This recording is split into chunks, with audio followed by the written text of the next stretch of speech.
about Albert Einstein made a statement.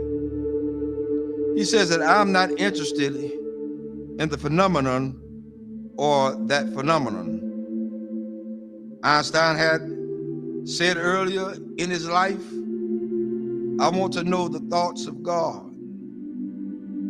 The rest are mere details. But as he lay there dying in the Princeton hospital,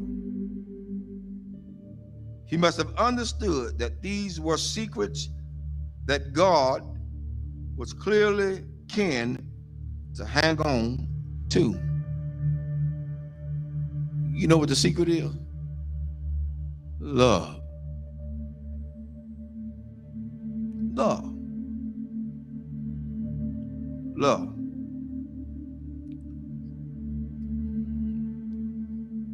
I'm gonna share something tonight with everybody, and hopefully it'll hit close to home. To understand the mind of God is to understand the power of love. God is love. 1 John 4:8 says that God is love. Without love, there would be no forgiveness. Without love, there would be no structure. Without love, there would be no mercy. Without love, there would be no kindness. Without love, everything else would go completely out the window. I learned this week. Took some people to let me know that I was still hurting. I'm gonna let everybody know tonight. This is my reality. Not to slight anybody. A lot of things that I know I hadn't always done right, hadn't been right. But I had an incident this week to wake me up real good. At certain points, we can give our children what we didn't have so much until we forget about teaching them structure.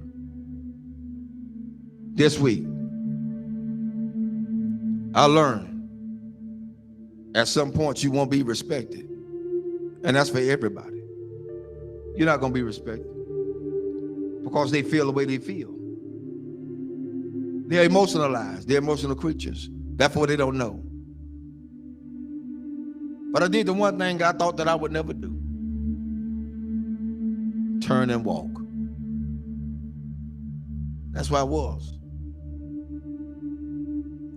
But I found out that I had a whole halo of hurt that I'd never been released from.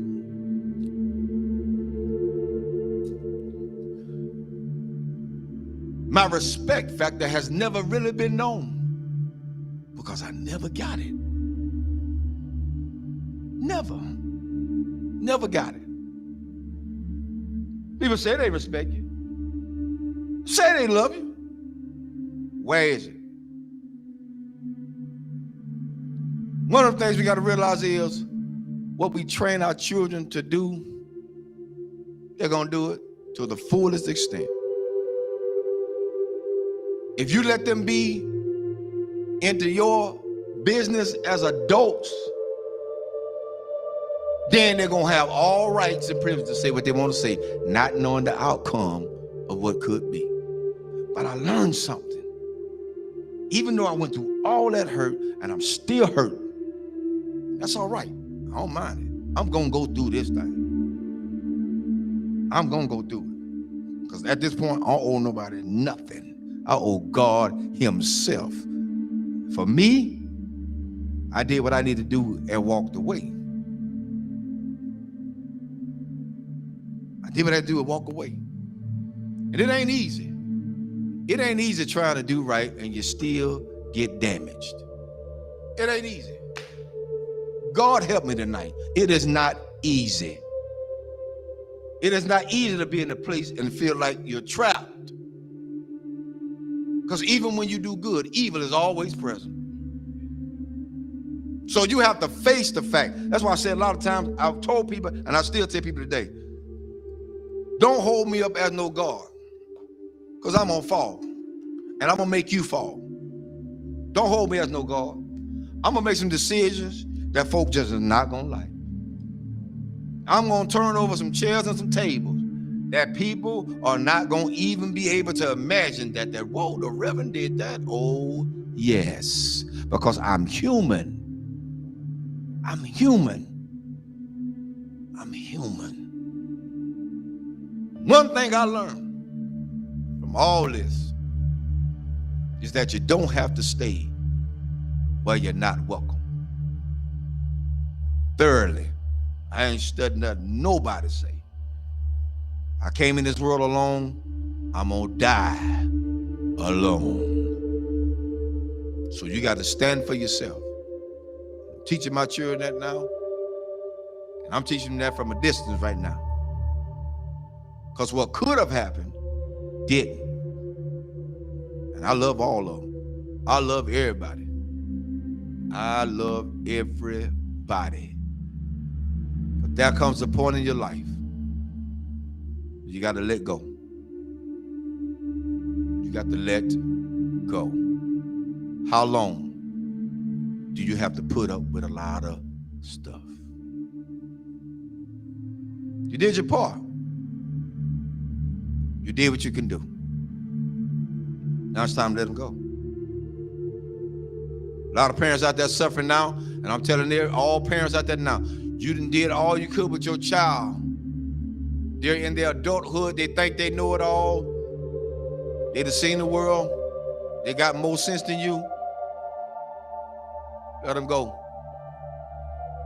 Release them in the Lord's hand. If you get in the way, you get in the way of God's hand. Get out the way. Because whatever God got for them, that's what he's going to get. Well, that's how it is. Children shouldn't be involved in the parents' business. Amen. I'll say it again. Children should not be involved in their parents' business. Whatever go on between those two, that's their problem. Not the children. But the children are affected by it. But guess what? It's up to those parents to sit the children down and talk to them together, not apart. Together. Together. You want to stop a whole lot of confusion? Talk about it together. You don't want to break down the communication? Talk about it together. At this point for me going forward, that's what we're going to do. And if they can't do that,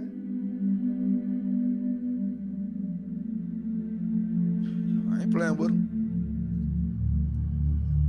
There's a lot you can do. And God help me.